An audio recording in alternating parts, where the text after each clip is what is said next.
Amen. Hein? Amen, amen. Amen, amen. Amen, amen. Le pasteur Gabi nous a vraiment bénis. Le dimanche passé, il nous a parlé d'un sous-thème, les indicateurs de la croissance. Nous allons continuer sous cet angle-là. Il nous a parlé d'un indicateur comme étant un indice, un indicateur. Un indicateur, il a dit, c'est un indice qui nous aide à apprécier la croissance d'une chose selon le processus. Amen. Hein? Et selon le sous-thème d'aujourd'hui, nous allons ajouter quelque chose à ces définitions. Nous allons dire ceci. Un indicateur est un indice à apprécier la croissance d'une chose ou d'une personne selon le processus par rapport au but poursuivi. Amen. Hein? Le premier jour où Dad avait introduit ce message, il a dit ceci. Quand un homme naît, il est obligé, il est condamné à grandir. Et quand un homme ou une femme ont un enfant, grand souci de voir cet enfant-là grandir. Et quand cet enfant-là grandit, il y a des choses que les parents attendent de cet enfant. En grandissant, il y a des fois l'enfant répond à certaines responsabilités des parents. Il y a certains signes que l'enfant démontre, il devient comme la représentation des parents. Papa Gabi, dans son message, en prenant Hébreux 5, 11 à 14, il nous a montré quelques indices que Paul avait constatés chez les Hébreux, qui ont démontré qu'il n'y avait pas une croissance chez eux. Amen, amen. Hein? Pour nous rafraîchir la mémoire, nous allons demander à ce qu'on nous projette Hébreux 5, 11 à 14 et notre verset de base Ephésiens 4, 11 à 13 et puis 16 et Romains 8, 29. Amen, amen. En revenant dans le message de Papa Gabi, il a dit ceci. Il y a des indices qui ont montré qu'il n'y avait pas une bonne croissance chez les Hébreux. Le premier indice, c'était la lenteur à comprendre la parole de Dieu. Deuxième indice, c'était l'incapacité de transmettre la parole aux autres. Troisième indice, c'était le besoin continuel de la nourriture infantile. Alors qu'à leur niveau-là, d'être les maîtres et capables d'instruire les autres. Quatrième indice, c'était le manque de discernement entre le bien et le mal. Amen. Hein? Amen, amen. Ce n'est pas seulement Papa Gabi qui nous a dit, nous avons lu dans la parole le souci de Paul. Et il dit, il y a des choses qui m'écœurent. Il dit, vous êtes devenus lents à comprendre la parole de Dieu. Vous aviez l'incapacité de transmettre cette parole aux autres. Maintenant, quand nous allons dans Ephésiens 4, nous nous sommes posé un peu la question. Pourquoi Dieu insiste sur la croissance? Pourquoi Dieu insiste tant sur la croissance? Et quand nous regardons la croissance dont parle la Bible, et selon la définition que nous avons donnée au début, il y a un but. Et ici, on nous parle de la croissance. Donc, quand on veut parler de la croissance comme processus, on voit quelqu'un qui est en train de s'étailler pour arriver à ressembler à Christ. Et quand nous rentrons dans notre définition qu'on a rajoutée, nous allons dire que le but poursuivi par Dieu, c'est que nous tous nous parvenions à la stature parfaite de Christ. Et quand nous parlons de la stature parfaite, on pouvait parler de la stature seulement. Mais on a parlé de la stature parfaite de Christ. Et quand nous lisons dans la parole, Paul dit quelque part aussi, devez croître. Il dit, vous êtes comme des enfants, jusqu'à ce que Christ soit complètement formé en vous. Par là, nous comprenons ceci, que la stature là de Christ, la ressemblance à la stature de Christ, doit commencer par une transformation interne. Amen, amen. Hein? Amen, amen. Amen, amen. Ça doit commencer par la transformation interne. Et quand nous prenons, je vais prendre d'abord le parallélisme dans les Écritures pour entrer dans les messages. Romains nous dit ceci. Romains 8 nous dit ceci. Il dit à tous ceux-là que Dieu a appelés, il les a prédestinés aussi pour être semblables à l'image de Christ. Donc le top de Dieu, le top du but de Dieu, c'est que les gens arrivent là où Christ est. Donc quand on nous regarde là, qu'on voie Christ en nous, qu'on voie Christ à travers nous, par notre façon de faire les choses, par notre façon de parler, par notre façon de nous conduire, en tout, Nous devons ressembler à Christ. Amen. Hein? Amen, amen. Amen, amen. Amen, amen. Donc le corps là sera formé par ceux qui ont l'image de Christ. Le corps là, il est général. Il est aussi en miniature. En miniature, c'est quoi? Donc il est formé des images de Christ. Christ entre en toi. Il se forme en toi. Tu deviens une stature parfaite de Christ. Il entre à celui-ci. Il entre à celui-là. Et nous tous, nous formons un corps de Christ, Donc un corps de Christ avec des Christ. C'est là que Christ veut nous amener à la croissance. Quand nous parlons de la croissance processus, pour le but poursuivi, c'est pour que chacun, quand il entre dans ce corps-là, il a déjà quelque chose de Christ en lui qui ne fait pas l'handicap dans ce corps. C'est pourquoi quand on parle du péché, c'est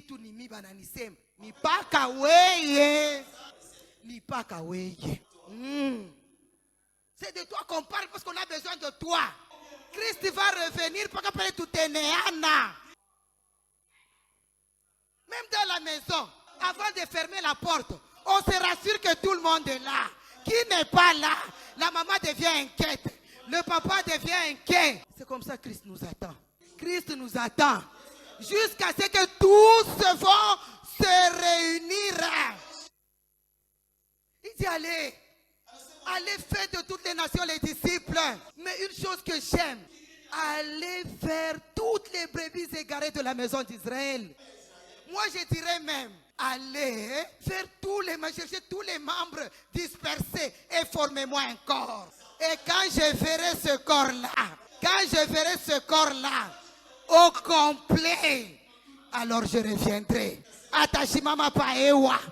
Comme on a chanté, la Bible nous dit, il viendra chercher une église, pas des églises. Il viendra chercher une église qui aura l'unité de la foi, une église qui aura la connaissance complète de Christ, une église qui aura l'image de Christ. Et cette église-là, il l'appelle mon épouse. Il appelle mon épouse. Je reviendrai chercher mon épouse. Oh, quand nous rentrons en Genèse, Dieu dit à Adam, je te ferai une aide semblable à toi. Christ, c'est le nouvel Adam. Dieu est en train de lui former une épouse ressemblant à lui. C'est ce que Jésus attend. C'est là qu'il nous attend. Qui n'aime pas le ciel? Il dit aux apôtres, ne soyez pas pressés. Moi, je m'en vais. Je m'en vais vous préparer une place. Je reviendrai. Je vais me tenir dans les airs. Quand je verrai mon épouse qui aura la forme de mon corps, oh, qui sera à ma ressemblance, je découvrirai cette église, je viendrai la prendre et on ira dans la nouvelle Jérusalem. C'est là qu'il y aura les noces avec Jésus-Christ. Nous devons faire ça. Et qu'est-ce que nous attendons?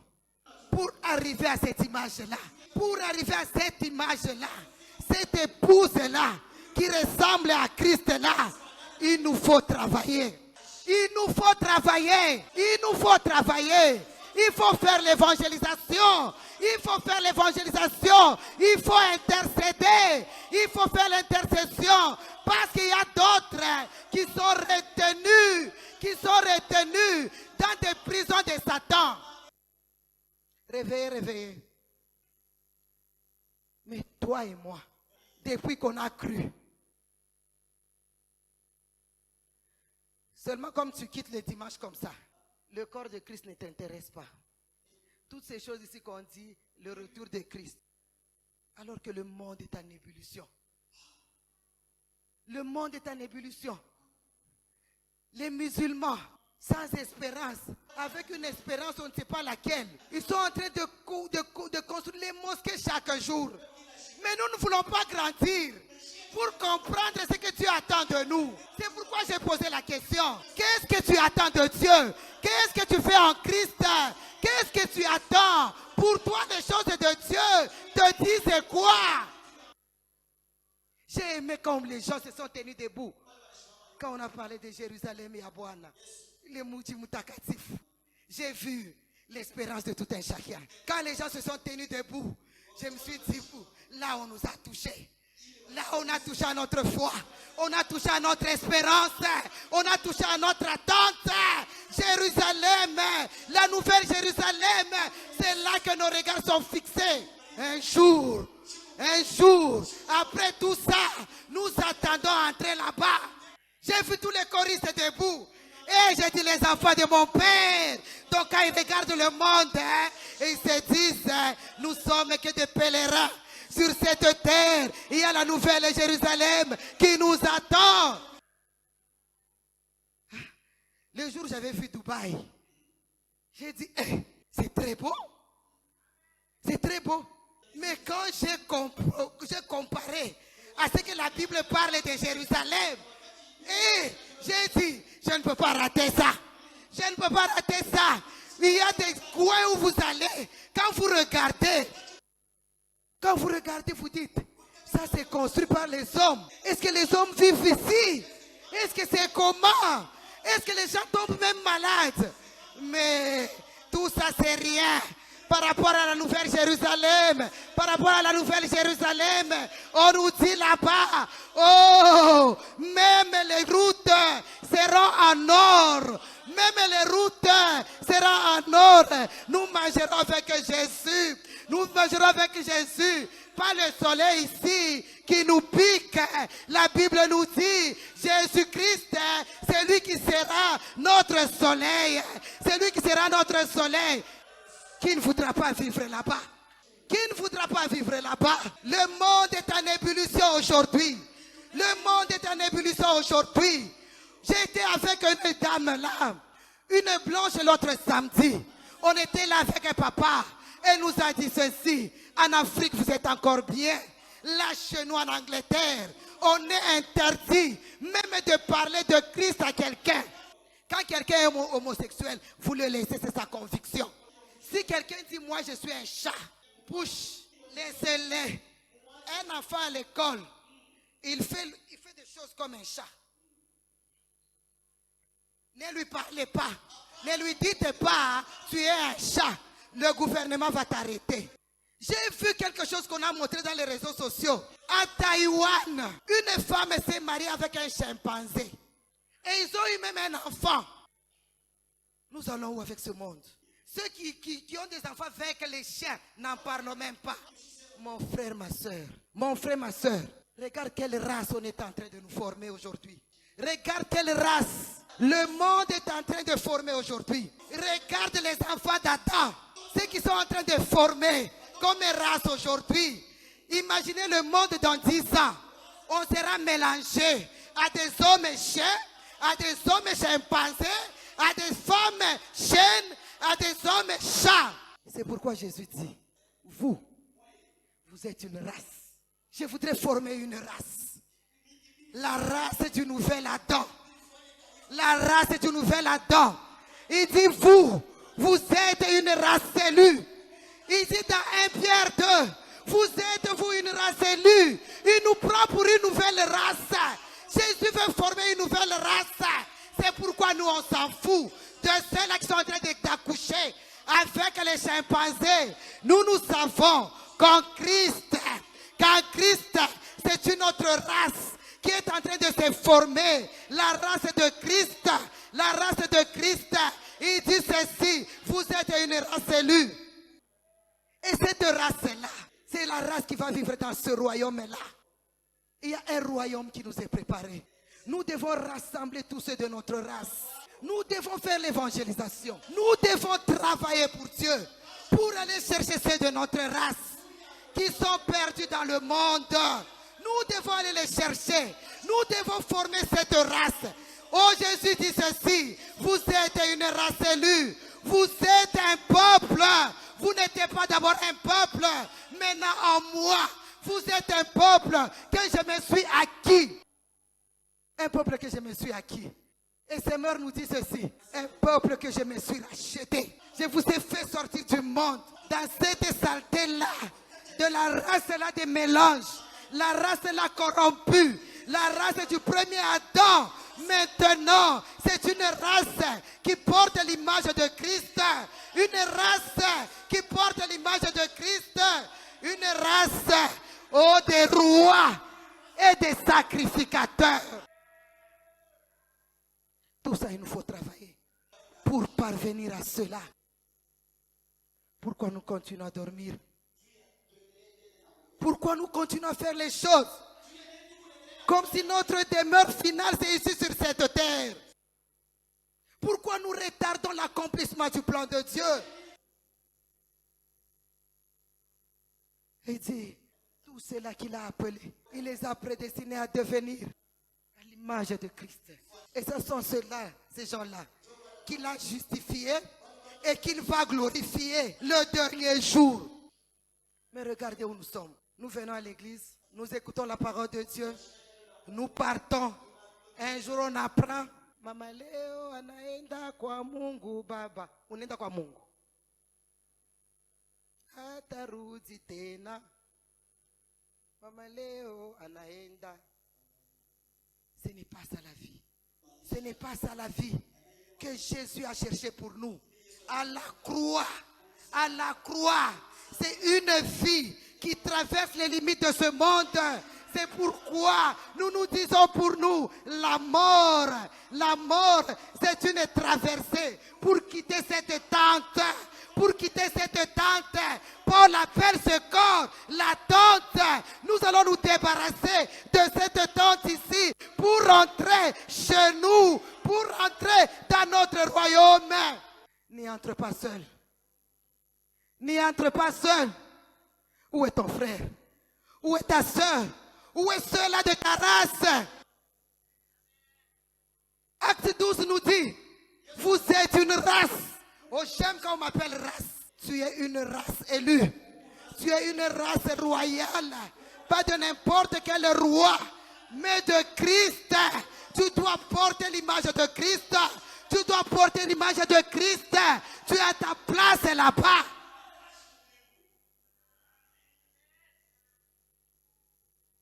Personne n'est exclu. Le fait déjà de naître, de recevoir Jésus-Christ, le travail commence. Tu fais partie déjà de nous. C'est pourquoi nous te suivrons. Sami, mishitukaki longo mambo. Oui, maman mado shishitukaki. Tu es de ma race. Jésus me demandera où est-ce que je t'ai laissé.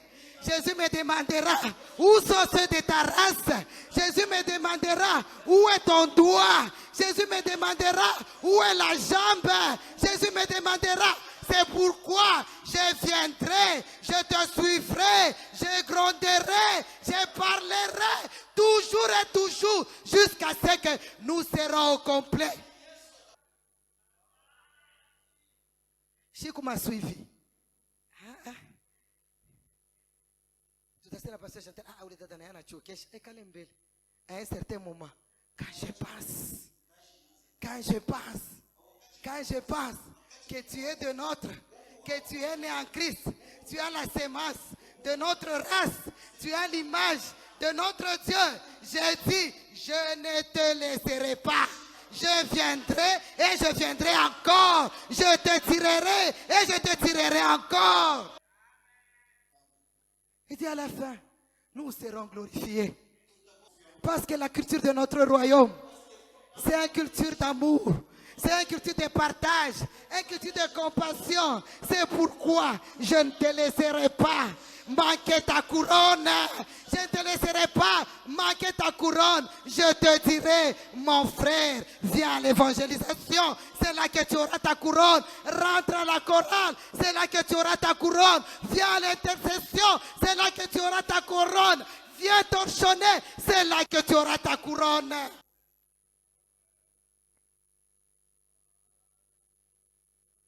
J'aime Dieu. J'aime ce royaume.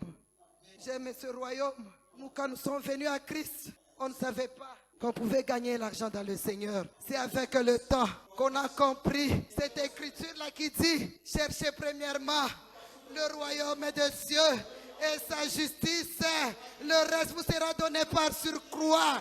C'est comme ça que le reste a commencé à nous suivre. Le reste a commencé à nous suivre. Il y a des choses qu'on n'a pas demandé à Dieu. Et Dieu nous dit, je vais te surprendre. Je vais te surprendre. L'autre fois, j'avais dit même à maman Chantal, j'ai dit même à Dad, j'ai rencontré une servante de Dieu qui s'appelle prophétesse. Elle m'a dit, maman, Dieu me dit une chose. Dieu aime ta façon de kuchangamkia bintu ya Mungu. Je ne l'ai jamais vu. Il aime ton dévouement. Il aime ce que tu fais. Il aime. Dieu a dit, persévère encore. Et elle me dit, maman, Dieu me dit ceci. Il y a certains combats que tu es en train de vaincre sans combattre. C'est Dieu qui combat pour toi. C'est Dieu qui combat pour toi. Il y a des choses qui tombent de soi parce que tu es dans son œuvre. Parce que tu es dans son œuvre. Et elle me dit, maman, je ne te connais pas. Je ne te connais pas. Dieu aime ton dévouement. Dieu aime ta persévérance. Il y a des gens qui peuvent dire, bon, c'est quoi kumisa Johnny? Quand tu es tranquille, quand tu vois qu'il y a beaucoup d'absence comme ça, tu es tranquille. Tu as besoin encore du perfectionnement. Quand tu vois les choses qui ne marchent pas à l'église, et toi tu fais quoi? Mais les enfants de la maison, ceux de leur race, quand ils voient qu'il y a des choses qui ne marchent pas dans leur race, ils font des actions. Ils font des actions. Ils bougent. Ils bougent. Ma soeur, même si on t'appelle, touche à tout. Ah, c'est parce que tu aimes ton Dieu. Parce que tu vois que dans la maison de mon père, il y a des choses qui manquent. Oh, je vais finir par là. Jésus nous a donné une grande mission pour son royaume. Il a dit, quand vous prierez, dites que ton règne vienne. Nous sommes là pour imposer ce royaume. Pour imposer son royaume, à commencer d'abord par ici. Les choses doivent commencer par ici. Il a dit que ton règne vienne. Le royaume commence ici. La formation de cette race pour ce royaume commence par ici. Impose le royaume. Impose le royaume. Impose le royaume partout. Dans ta maison, impose le royaume. Dans ton boulot, impose le royaume. Dans ta famille, impose le royaume. Parmi tes amis, impose le royaume. Impose le royaume. Que le monde des ténèbres, que le royaume des ténèbres se sente dérangé. Oh, le diable est devenu trop à l'aise. Le diable est devenu trop à l'aise. Parce que nous ne travaillons pas. Regarde les jeunes. Aujourd'hui, les jeunes commencent à enfier les loges mystiques. Parce que les maîtres n'ont pas fait leur travail. Parce que nous, les maîtres, nous n'avons pas enseigné. Nous n'avons pas fait notre travail. Nous n'avons pas présenté notre royaume. Les avantages de notre royaume. Les vertus de notre royaume. La puissance de notre royaume. C'est pourquoi le diable a gagné du terrain. Mais la bonne nouvelle ce matin, je vais te dire ceci. Il est en train de se tromper. Le diable est en train de se tromper. Nous sommes en train de jouer un match indifféré. Nous jouons un match indifféré. Tout est déjà accompli. Tu fais partie de là. Tout est déjà joué. La victoire est là. La victoire est là. C'est que je te demande, lève-toi. Lève-toi. Lève-toi. Lève-toi. La victoire est de notre côté. Tous les bons enjeux sont de notre côté. La situation va se renverser à la fin de tout. À la fin de tout. Quand le diable et son royaume seront enchaînés. C'est la qu'on verra. C'est la qu'on verra. C'est que Jean a vu. C'est que Jean a vu. On lui a dit, Jean, monte ici. Monte ici. Monte ici. Viens voir la couleur de ce royaume. Viens voir la grandeur de ce royaume. J'ai vu un royaume resplendissant. Il a vu notre Seigneur assis sur le trône. Il a vu les adorateurs. Il a vu en vrai ce royaume-là, des adorateurs. Il a vu ce royaume-là où les saints étaient en train d'adorer. Lève-toi. Les choses de Dieu, ce n'est pas un jeu. Et ça m'a soloté. C'est la réalité. C'est la réalité. Nous sommes entrés d'aller quelque part. Nous irons quelque part. Pour cette éternité, ne t'inquiète pas. Ne t'inquiète pas. Cherchons premièrement le royaume de Dieu et sa justice. Le reste nous sera donné par surcroît tout. Et je vais te bénir en te disant ceci. Parce que c'est maintenant que je vais donner mon sous-thème. La croissance. Un autre indicateur de la croissance, c'est la capacité. C'est la capacité. C'est la capacité à servir Dieu. À servir Dieu, à investir dans son corps, à servir jusqu'à former le corps de Christ. Quand on te voit servir Dieu, on dit, tu es dans le processus de la croissance. Alors je dis ceci, reçois la capacité.